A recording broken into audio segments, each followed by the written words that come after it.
Sziasztok! Ebben a videóban TikTok trendeket fogok kipróbálni, étellel kapcsolatos TikTok trendeket. 3 választottam a mai napra. Én nem tudom, ti hogy vagytok vele, de így is, hogy nem használok annyi TikTokot, így is azért az emberhez eljutnak ezek a kaja őrületek, amiket ugye otthon készítenek az emberek, és hogy hát meggyőződésük az, hogy ezek ugye finomak és jók is.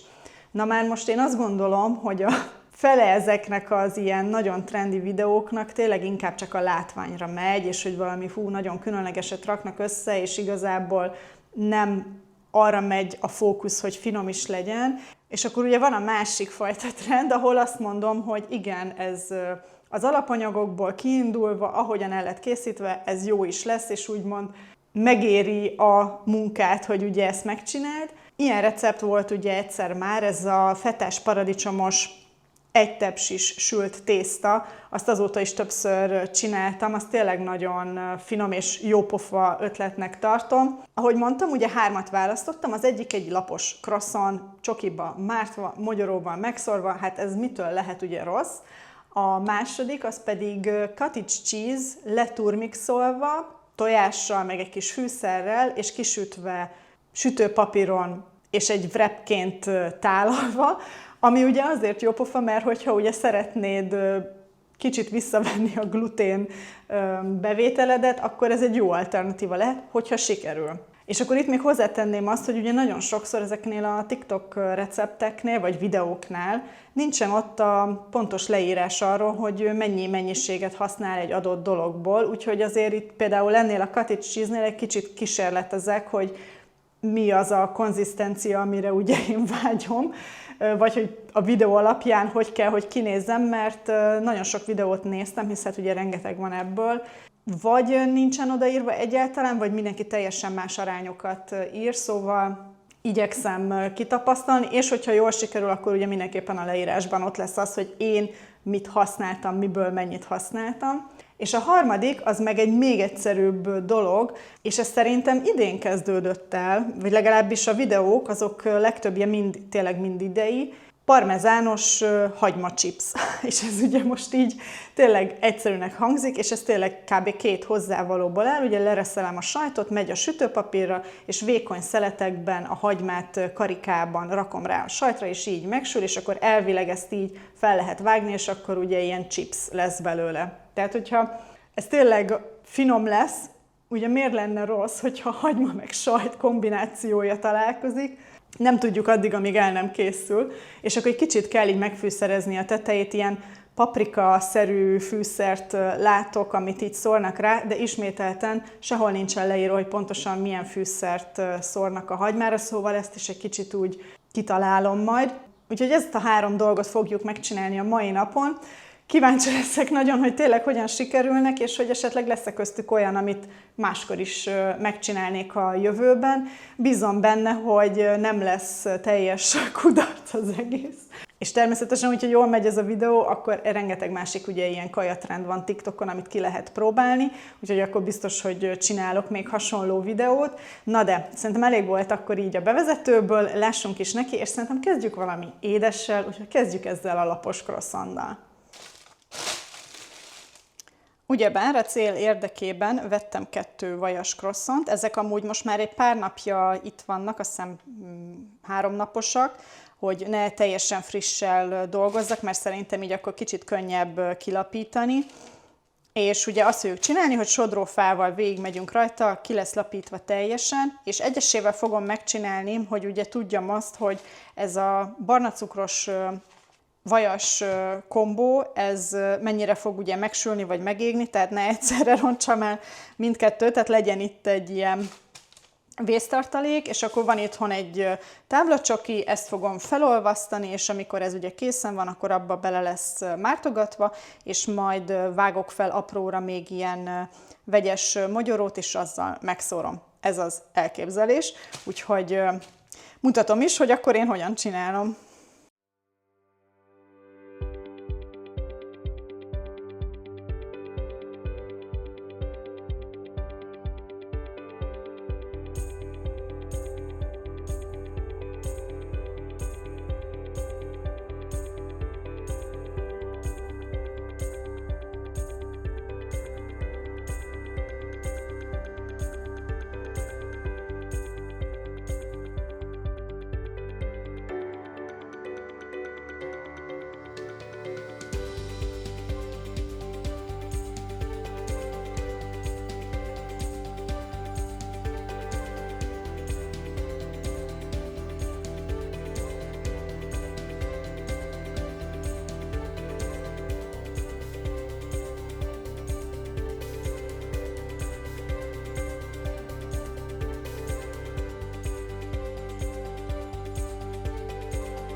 Na hát igen, ez az, amit ugye nem mondanak el pontosan, hogy mindkét oldalát meg kell levajazni, illetve hogy mennyi ideig nyomjam le ugye a lábossal. Nekem 9-es fokozatig megy a főzőlapom, és most 7-esen van.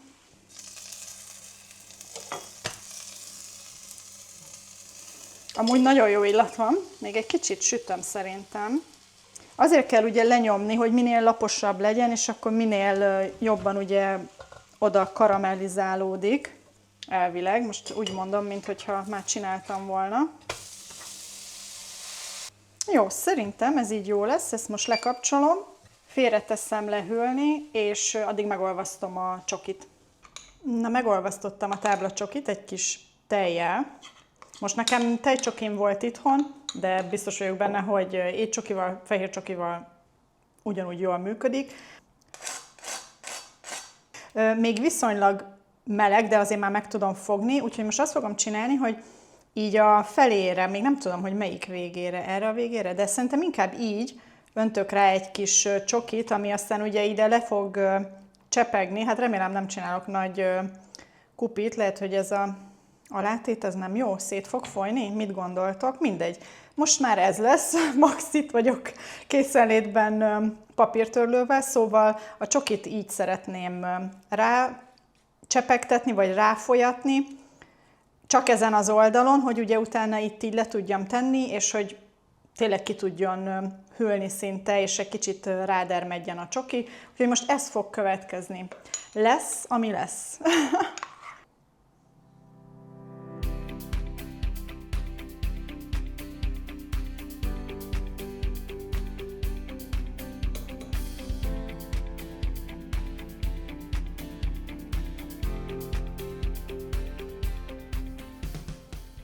És akkor most hagyjuk száradni. Lehet, hogy az egész táblacsoki felesleges volt, hogy megolvasztottam, de ettől nem izgulok, hogy nem fogyna el. Szóval most hagyjuk így, illetve egy kis mandulát aprítottam fel.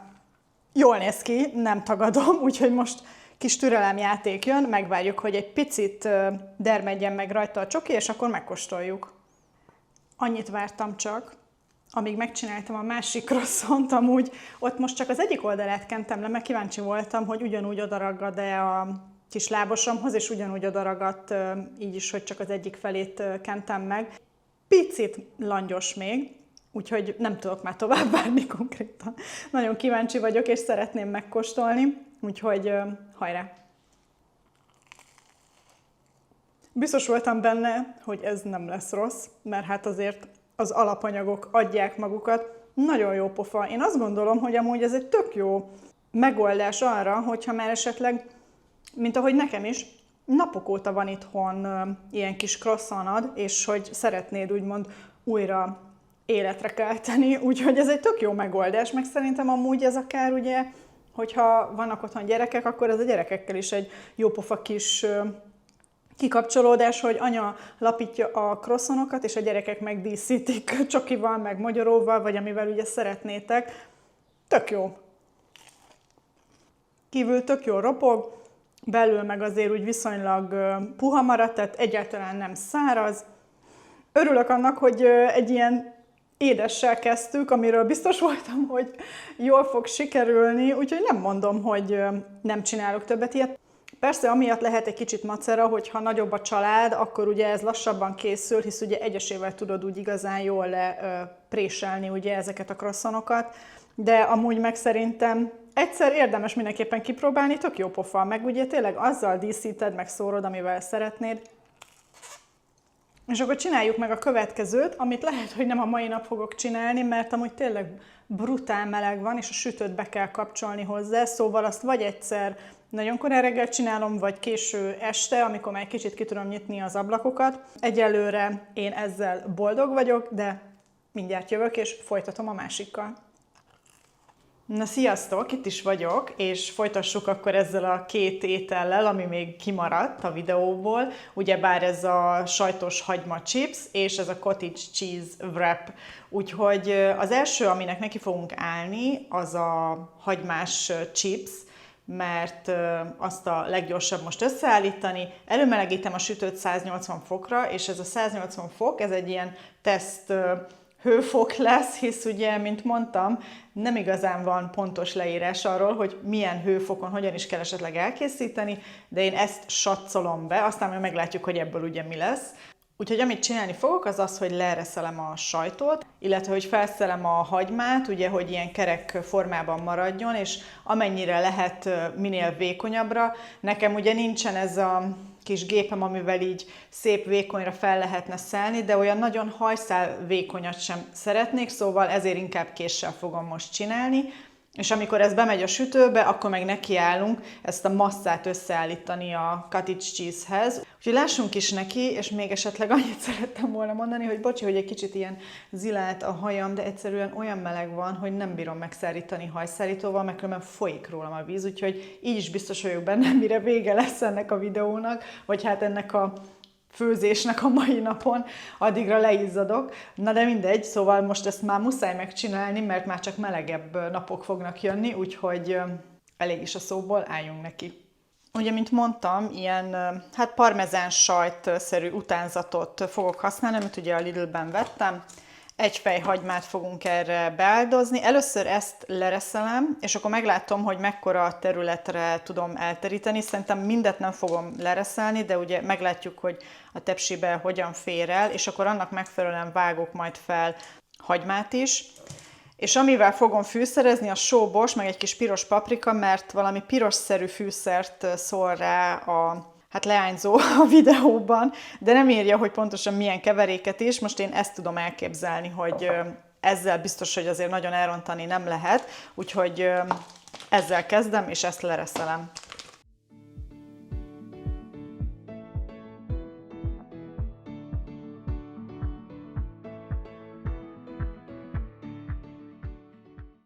Ez a sajt ugyebár 180 g-os, és most konkrétan kb. A felét reszeltem le. Nem reszelek most többet, mert most először megnézzük, hogy ez mekkora területet fed le.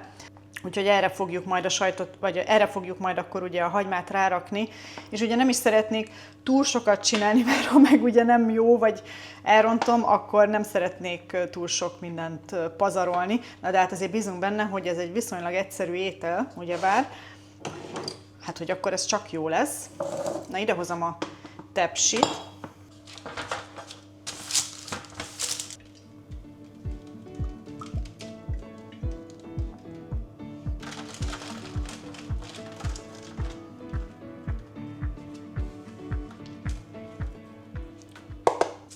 Megpróbálom ilyen kis téglalap formába csinálni. Amúgy szerintem ez így bőven elég, tehát most így első kísérletnek ez a 90 g sajt, ez így teljesen jó.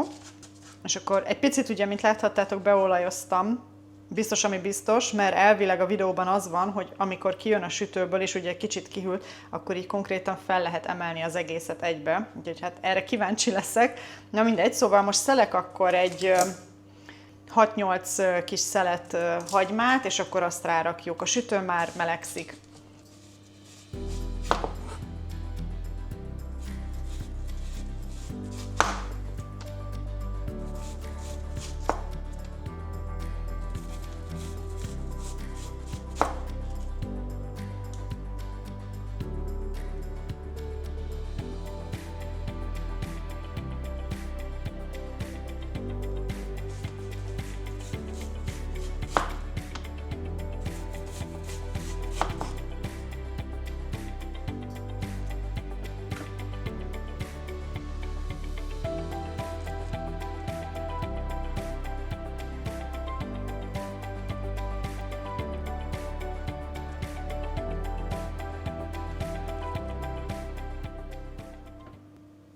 Na, végül ez így sikerült, hogy itt vannak ugye ilyen felek, a lényeg, hogy ekkora. Úgyhogy most bemegy a sütőbe, hát fogalmam sincs, hogy hány percig kell bent legyen, de hát gondolom azért egy 10 perc, hát figyelni kell szépen, hogy ugye süljön, és akkor gyors még egy kicsit megsózom, borsózom, és akkor mehet is a sütőbe.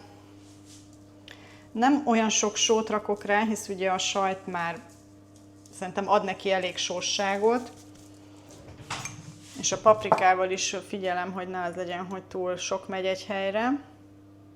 illetve a végén még csepegtetünk rá egy kis olajat.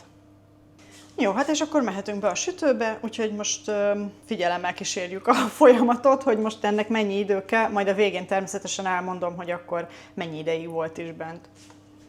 És akkor, amíg ugye most bent van a hagyma és sül a sajttal, addig megcsináljuk ezt a cottage cheese alapot. Én ezt a 200 g-os, most ez laktózmentes, de hát ugye használhatok rendeset is, 200 g-os cottage cheese-t használom, megy bele majd 2 darab tojás, illetve sóbors, meg rakok bele egy kis kakukkfüvet, illetve oregánót. Ilyen olasz fűszerkeveréket mond a csaj, hogy azt kell belerakni, most én csak ezeket fogom beletenni, és akkor ugye meglátom, hogy mekkora massza lesz, és egy kisebb tepsibe fogom szétoszlatni, hogy ugye egyrészt ne is folyjon túlságosan szét, de legyen pont akkora, hogy fel lehessen majd tekerni ilyen wrapként, úgyhogy hát lássuk, hogy akkor ez milyen is lesz.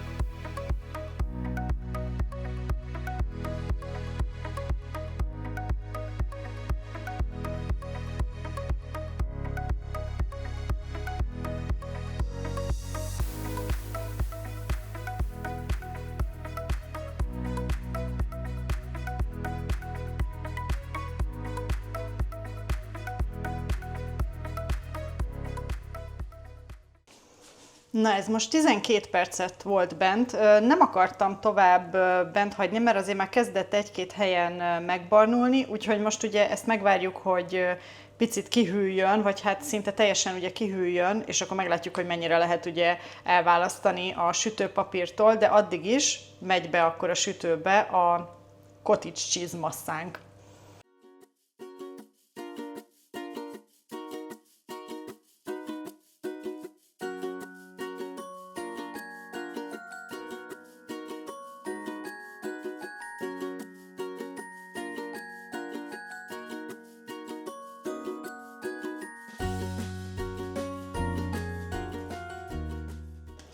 Majd lemérem ezt a tepsit, hogy tudjátok, hogy kb. Mekkorába fér el, mert amúgy ez most egy egész jó méretű tepsi ehhez. Most azt hiszem egész jól eloszlattam.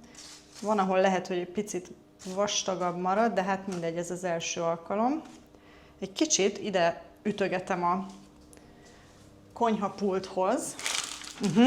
Igen, ez mindenképpen kell, hogy egy kicsit oda ütögessétek, mert így kilapult teljesen. Úgyhogy most ezt is megnézzük, hogy mennyi idő kell. Itt volt olyan recept, ami azt írta, hogy 20 perc, úgyhogy meglátjuk. Ez is ugyanúgy 180 fokon légkeverésesen megy a sütőbe.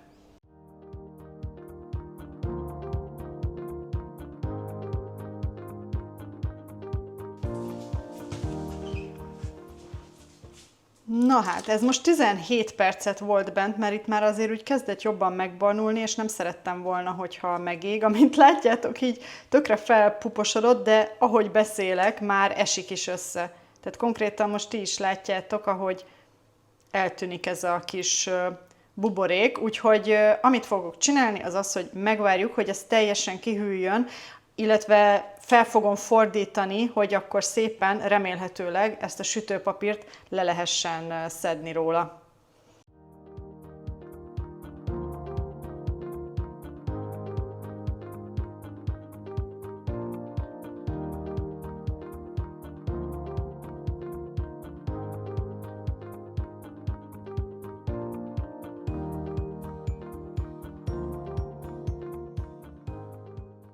Amint látjátok, gyönyörűen lejött róla a sütőpapír, és ezt úgy, hogy nem is olajoztam be egyáltalán, annyi, hogy ahol ugye ez a nagy puposodás volt, ott jött fel egy kisebb darab, tehát hogy itt nagyon vékony lett, de amúgy meg alapjáraton egy nagyon szép vékony lapot kaptunk.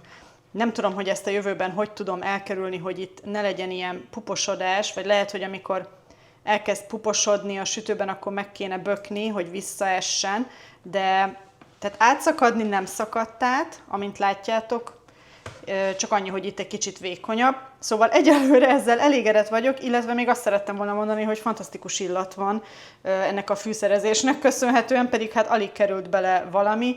Most akkor megvárjuk, hogy teljesen kihűljön, és megtöltjük. Na hát késsel nem ment annyira, úgyhogy elővettem egy pizzavágot, hát ha igen, ezzel kicsit könnyebb.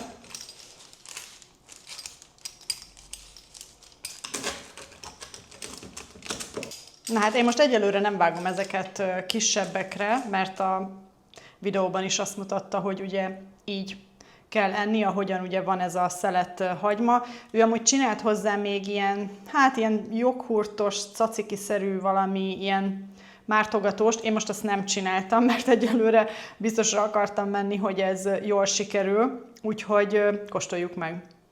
Na hát és mit mondtam, a videó végére folyik róla a víz. De a lényeg, hogy elkészült minden, úgyhogy lehet kóstolni.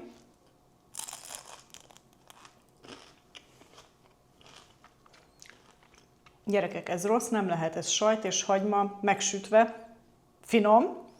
Hogy macerás-e, az egy másik kérdés. Talán annyira nem, hisz ugye csak le kell reszelni a sajtot, meg ugye úgymond, ha van egy nagyobb tepsír, akkor sokkal nagyobb mennyiségben is lehet csinálni.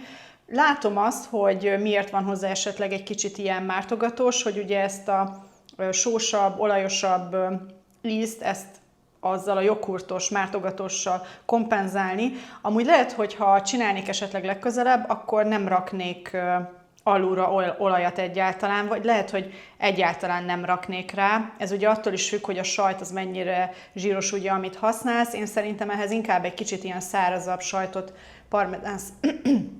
parmezánszerű sajtot kell használni. Amúgy finom nagyon. Hogy csinálok-e megint, azt még nem tudom. A lényeg, hogy örülök, hogy kipróbáltam, és hogy ízlett. Meglátjátok majd, hogy esetleg látjátok-e még, miket ettünk videóban. Nem tudom, ti mit gondoltok, hogy eddig melyik tetszik, de természetesen még egy van vissza, úgyhogy arra vagyok talán a legkíváncsibb, hogy ez hogyan is működik, hogyan lehet feltekerni és megtölteni. Úgyhogy lássuk akkor ezt a wrappet. Első körben én csak ilyen vékony csirkemelszelet felvágottal készültem, meg paradicsommal. Sajtot nem rakok bele, hisz ugye ez sajt már alapba, szóval nem szeretném azzal még megtölteni, de én azt gondolom, hogy ezt ugye tehát bármivel megtöltheted, bármilyen felvágottal és zöldséggel. Amint látjátok, tök jól hajlik, tehát szerintem tekerés szempontjából nem lesz gond. Ezt nem úgy tudod feltekerni, ugyebár mint egy ilyen burítót, hogy össze tudod csomagolni, hanem ez inkább ugye ilyen, most nem azt mondom, hogy palacsintaszerű lesz, de valamilyen szinten igen. Úgyhogy töltsük meg, és akkor megkóstoljuk. Most nem rakok ide bele plusz sót, borsot, mert ugye ez a wrap már meg van ízesítve, úgyhogy gondolom, hogy ad annyi plusz ízt az, hogy ne kelljen külön még itt ízesíteni. Amúgy így úgy néz ki, mint egy kicsit odasült palacsinta.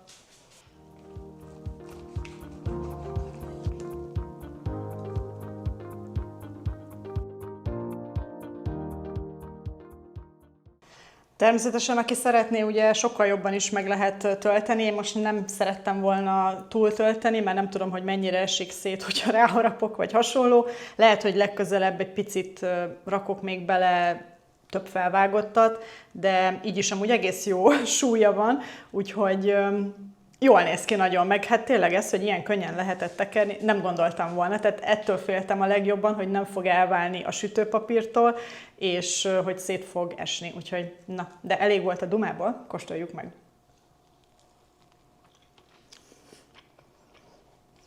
Hú, ez nagyon jó. Amúgy nagyon jól kiérezni, pedig tényleg alig raktam bele, most hirtelen nem is tudom, hogy mit raktam bele, de majd ide kiírom, mert most már nem emlékszem, hogy mi volt ez a két fűszer, amit beleraktam, a són meg a borson kívül, de nagyon jól kiérezhető, és amúgy tényleg érdekes, hogy egy kicsit így a rántotta, meg valamilyen sós sajt kombináció, tehát tényleg jó pofa nagyon az állaga, egy kicsit ilyen ruganyosabb állaga van, és nagyon ízletes, tehát hogy ettől a kicsi fűszertől is ilyen jó kis ízt kapott. Igen, egy picit lehet, hogy több felvágottat rakok bele legközelebb, de így is teljesen jó. Tehát én nagyon örülök, hogy ez jól sikerült.